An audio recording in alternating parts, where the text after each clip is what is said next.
Boa noite, turma. Tudo bem com vocês? Espero que sim. Então, dando continuidade sobre o nosso estudo sobre hormônios hipofisários, tá? Quero relembrar primeiramente alguns detalhes, tá? Com vocês. Então, aula passada, né, a gente viu, né, aonde que ficava ali a hipófise, né? Que é essa glândula aqui. Eu falei que tinha a hipófise, né, anterior e a hipófise posterior.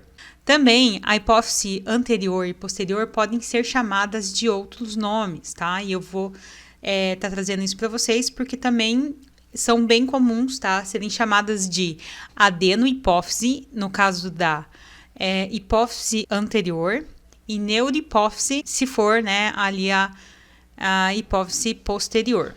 Sobre a glândula da hipófise, nós temos aqui o nosso hipotálamo, tá? Que também uma outra glândula está responsável pela produção, tá, de hormônios estimuladores que vão ser fundamentais para estimular a hipófise a produzir hormônios que vão poder estar atuando diretamente no organismo. Então, trouxe aqui para vocês terem uma melhor, né, visualização. Acima aqui nós temos o hipotálamo, tá? Aqui nossas hipófises, tá? Então, lá no nosso hipotálamo vai ser, né, feito o estímulo até a minha glândula da hipófise, até a minha glândula da hipófise, e aqui, no caso da adenohipófise, tá, que é a nossa hipófise anterior, então ela vai produzir, tá, hormônios que vão estar atuando diretamente sobre as minhas glândulas mamárias, as gônadas, tireoide, as glândulas suprarrenais e os ossos, tá? Então, esses hormônios que nós vamos estudar daqui para frente vai ser sobre, né, esses sistemas aqui, tá? Que vão estar atuando sobre o nosso organismo, tá? Então, esses hormônios responsáveis pela, né, o funcionamento desses órgãos, ok?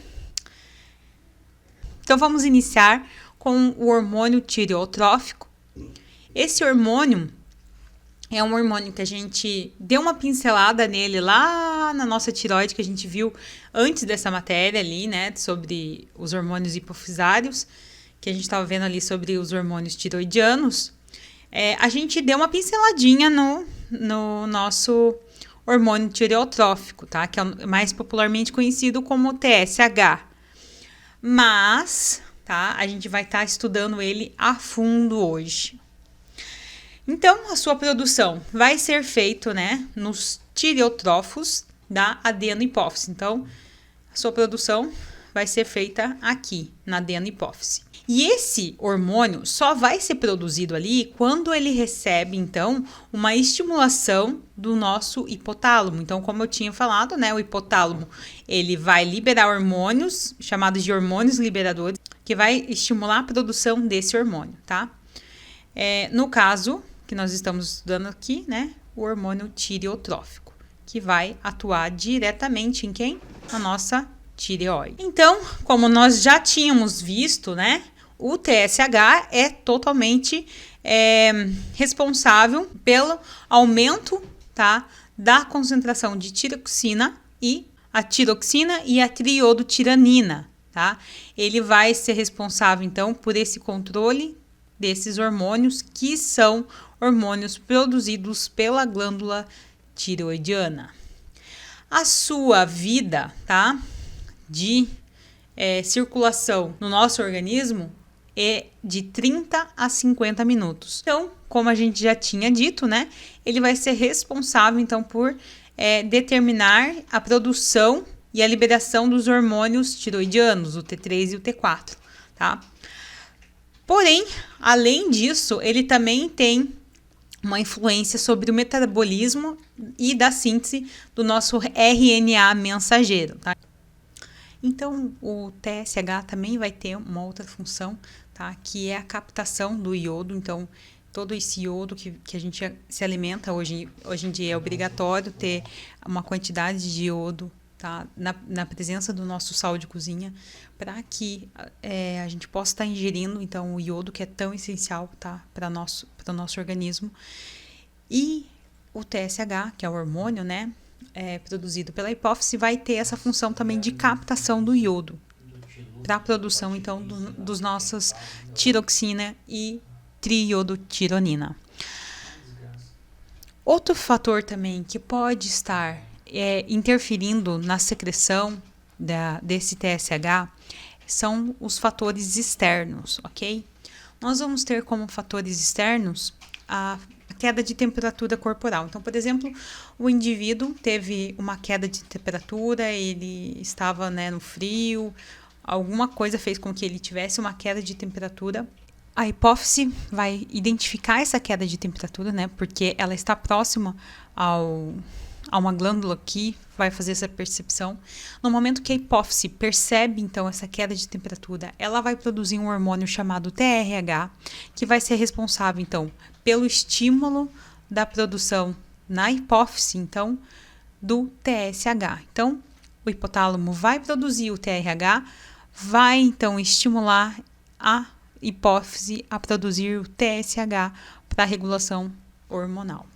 A secreção de TSH, ela vai ser pulsátil e circadiana. O que isso significa? Que ela vai ter a sua secreção e a sua produção de acordo com os estímulos externos, como a gente está vendo ali, né? A gente teve também através da queda de temperatura e também pelo ciclo circadiano.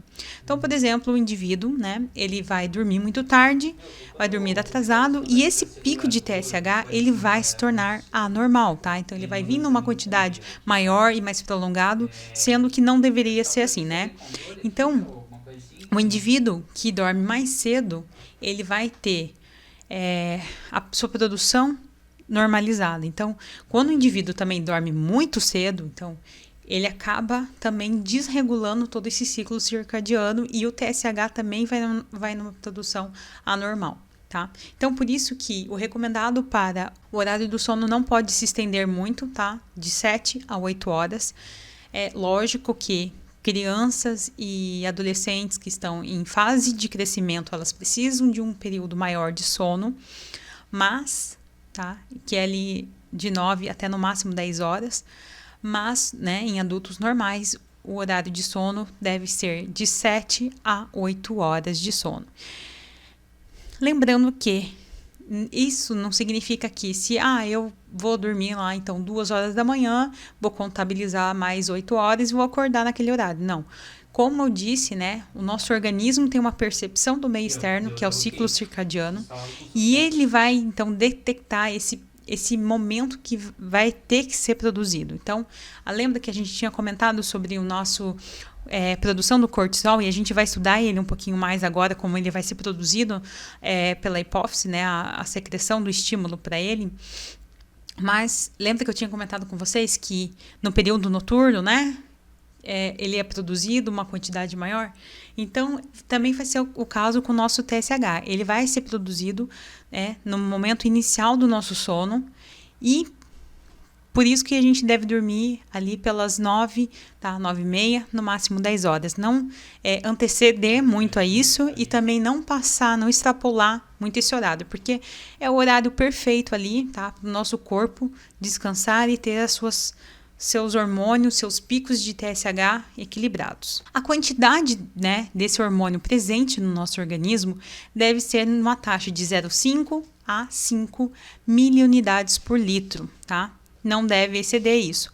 Em pessoas com problemas na tireoide, esse valor pode ser superior até 15 vezes, tá?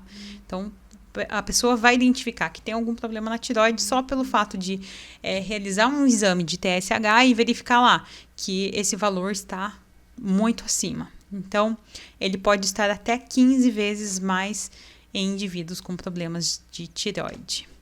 Então, pessoal, essa foi nossa aula de hoje. Espero que vocês tenham compreendido. Mas se não, deixa nos comentários ali que a gente vai estar respondendo vocês.